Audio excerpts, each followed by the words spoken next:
What if I told you that making $600,000 a year could still leave you feeling completely broke? Today, I'm going to show you exactly why high earners are struggling financially and the simple system that fixes it forever. Hey, I'm Nick, and for the last 15 years, I've been helping people take control of their money, and I've seen this problem over and over again. The higher someone's income, the more chaotic their financial life becomes.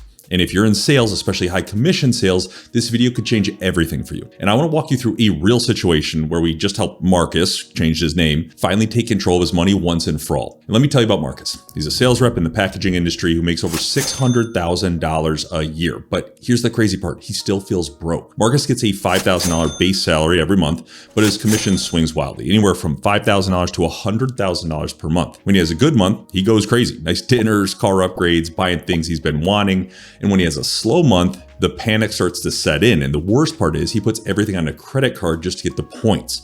Business meals, personal groceries, client entertainment, it all goes on the same card. Every month he's staring at a $15,000 or more credit card bill and scrambling to figure out what's a business expense, what's personal, and whether he can actually afford to pay it. Marcus even told me that he made $600,000 last year, but still felt broke. I have nothing to show for it except for stress and maxed out credit cards. Not exactly what you want when you're making over $500,000 a year. And here's Marcus's broken system. Everything flows into one checking account. The base salary, the commissions, it's all mixed together. He spends freely during the $80,000 months, but panic sets in those $10,000 months. And there's no emergency fund despite earning over that $500,000 annually. And here's the other thing that happens. He inconsistently invests, very rarely other than just the standard amount to the 401k, because he only thinks he can invest when he's feeling rich. But that's not all, because the tax surprises when he doesn't plan for his business expenses start to compound. And so he never pays down the debt the way that he should, because the excess money just gets spent on the lifestyle inflation that's so common when you're making a lot of money.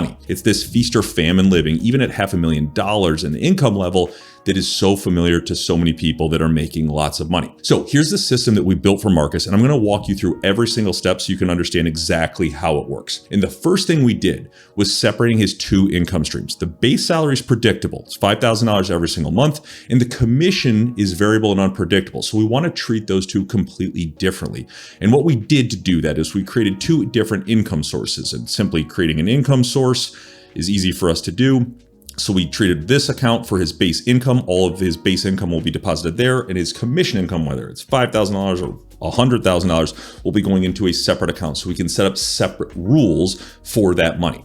Now, looking at his base income, we wanted to create a couple different rules. And what we did is we had $3,500 going to his essential living expenses, like the mortgage, the utilities, the groceries, the gas. $1,000 goes towards aggressive debt payoff. That's this account right here. And $500 goes to the emergency fund until he hits his $100,000 goal, so that he has 6, 7, 8 months worth of spending set up there. In these accounts right here, we simply clicked to create them. We call them pods. They're just brand new checking accounts at ThreadBank, fully FDIC insured, based out of Nashville, that we're able to instantly create so that we can start sending money to those accounts. Now, one thing to remember, you don't need to use these accounts. We also connected his external accounts, like the primary checking, the personal savings, his liabilities and investment accounts. You don't need to use ThreadBank necessarily for any of these accounts, but each of those accounts comes with a virtual debit card, as well as you can order a physical debit card just like this, so that you can actually spend directly out of these accounts. But if you want to use your own bank, not a problem at all. We can still send the money. So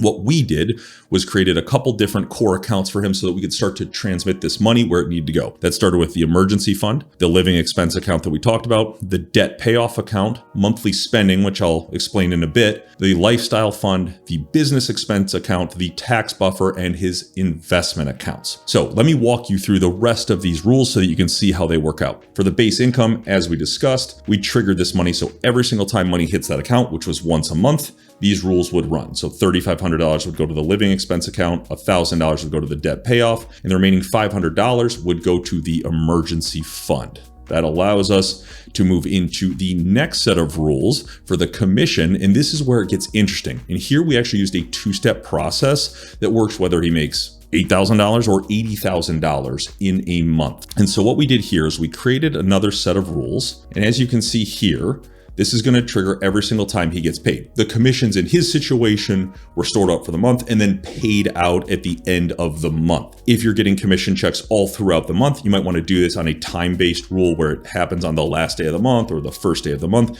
But in his case, all the commissions were pooled and paid out in one fellow chunk. So in this situation, what we did is we had $1,000 going to the business expense account. And so step one is the essential buffers, as we are calling it. These are the fixed amounts regardless of the commission size. So we started out with fixed amounts in these first few rules, as you can see, and that included $1,000 to the business expense account for meals, travel, client entertainment. That was $500 for the tax buffer for some extra cushion at the end of the year, and $500 to the monthly spending buffer and lifestyle expense account that we wanted to make sure that he had since they were used to spending so much money. Now, step two, after those rules are done, step two is where we have percentage-based allocation on whatever is left. So if we scroll down, what you can see here is we set this up. So we wanted to transfer a percentage of what's left, 25% going to the lifestyle fund, 25% going to the investment account, 25% going to the debt payoff or debt acceleration account, and then everything else, which would be 25% again,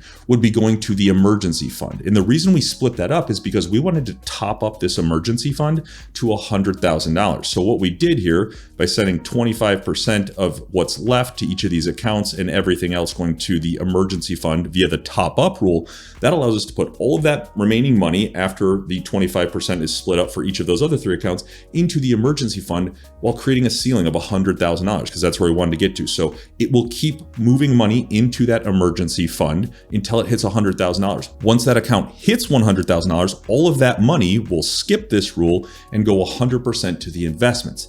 This way, no matter how much he's making in commission each month, we're making sure that we're taking care of the critical pieces like business expenses, taxes, monthly spending, and we're setting aside additional money for the lifestyle fund, the investments, the debt payoff, and the emergency fund. With everything else, once that emergency fund hit, is going into the investment account. This allows us to prevent that lifestyle creep that's so common, especially in high income fields where there's variable income. And so let me walk you through two real examples of how this would work. So in a slow month, let's say Marcus makes $8,000 in commission.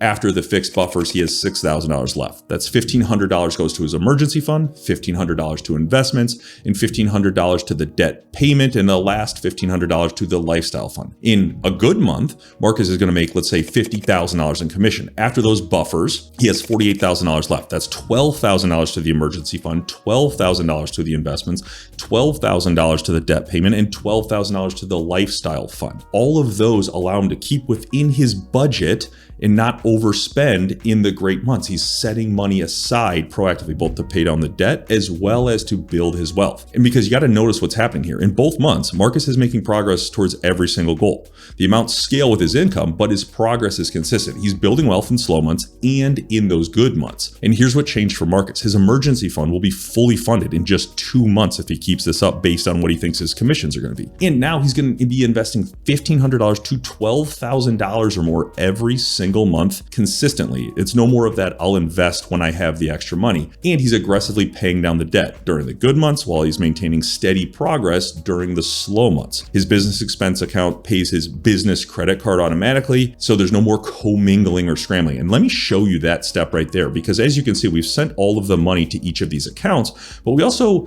added his external accounts like the primary checking, the personal savings, the HELOC, the auto loan, the credit card that he has that's currently mixed, as well as his IRA and his brokerage account. So I want to show you how this works. Because he wanted to continue to use his primary checking account for the mortgage and everything like that, no problem. All we did was simply create a rule from the living expenses. When the money hits here, 100% will be sent to the primary checking account. We also took his monthly spending account, and what we did here is on the first day of the month, we sent 100% to the primary checking. Again, that's for the miscellaneous pieces like the pizza nights out, the non-essential monthly spending that we all have. So that money will be collecting in his personal checking account so that he can spend out of it. Again, you could use these accounts because they all come with debit cards, both for virtual and physical. But in his case, he wanted to keep his primary bank. Not a problem. We're sending that money there. This lifestyle fund was designed in order to be able to have extra money for some big purchases. Maybe they want to buy a small boat or they want to go on a big vacation. Well, this money sitting right here can now be spent directly out of that account or move to the primary checking if they need it. But it's creating that extra buffer space so that when they have the bigger expenses, it's sitting right there and they don't have to worry about budgeting for it on a month-to-month basis. And when it comes to the debt payoff, what we did, he has a HELOC, the auto loan, obviously a mortgage as well, but that was already being paid out of the living expenses and the ongoing expenses. So what we did here is we set up a rule where monthly on the first of the month, we wanted to pay off the minimum amount on the auto loan. It's a great interest rate, no reason to pay it any further. And then 100% of that money is going to the HELOC because I was at 6.5%, 7%. So I wanted to pay that down quicker. So paying off the auto loan automatically with 100% of the remainder going to the HELOC so he can continue to pay it down. Now, here's a really interesting one. For the business expense account, we created some additional logic, which I think is really helpful for a lot of people. Because what we did here is not just a standard rule. What we did is we created this rule because his bill was due in the first week of the month. We sent this monthly on the 25th just to make sure there were enough days depending on where weekends fell so that the money would make sure to be there in time. But I also added a condition, and this condition is interesting. What we did is we said, if the balance of the credit card is less than or equal to the account balance of the business expense account. So if the credit card balance is less than the amount that's in our business expense account, we're going to pay off the entire balance on the credit card. So if there's enough money in the business expense account, because there's more there than there is left due on the credit card, it'll pay it all off. But if that's not the case, this else situation, we're going to transfer 100% of what's in the business expense account towards the credit card. So paying off as much as we possibly can in the months where the credit card balance is too high for us to pay it all off. But in the months where it's not, we're going to make sure that we can eliminate all of that debt and continue to store the extra money in this business expense account. So again, a great tool here for you to be able to use by leveraging the conditions that we have built in here. Now, lastly, down to the investment account. What we set up here, we connected his external IRA and his brokerage account. And because he wasn't saving on a consistent basis beforehand, what we did here is we set this up for monthly on the last day of the month. We sent $600 to the IRA and put a $7,000 per year limit. So we're not going over any of the contribution limits. And then 100% of the remainder is going into the brokerage account. So whether he's making $600 into this investment account one month or $5,000 or $10,000, all of that money is going to be going directly where it should be. We're never going over the contribution limits in the IRA, and 100% of the rest of the money is going to be going into the brokerage account. And here's the thing, Marcus told me for the first time that in his career, he feels like he's actually building wealth instead of just making money. And here's what most high earners get wrong. They try to budget their way through income variability, but budgeting doesn't work when your income can swing by $90,000 or more month to month. The solution isn't more discipline, it's a better system. Your income doesn't have to be consistent for your financial progress to be consistent. The higher your income variability, the more important it is to have rules like this that work automatically without you having to think about it. So if you're tired of making great money but never feeling secure, I've created this variable income cash flow template that walks you through building this exact setup step by step. Click the link below, download it, and see how Sequence can help you automate this entire process. Remember, you got to stop letting this feast or famine cycle control your financial future. Your future self will thank you, and get started with Sequence now.